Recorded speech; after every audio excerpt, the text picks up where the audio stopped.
When you want to set up your router, you absolutely need to access your router first. To access your router, you essentially need to connect to it.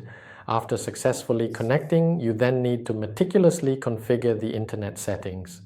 If you truly want your internet to work properly and efficiently, you have to set up the protocol correctly, carefully configure it, and only then will you be able to effectively use the internet. So, in this comprehensive step-by-step guide, I'll clearly show you precisely how to set up the internet on your router.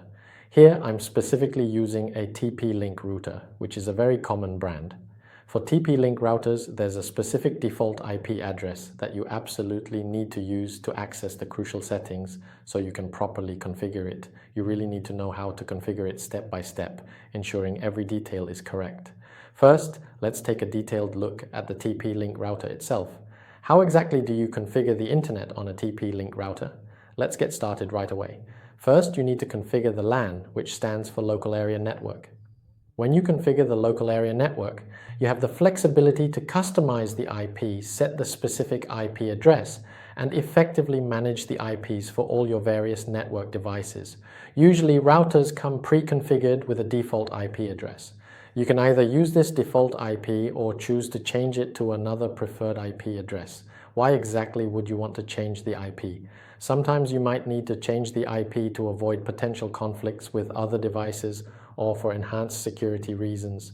Here are the detailed steps to change the IP address. First, you need to know the default settings, which are typically provided. You can certainly use the default settings if they suit your needs.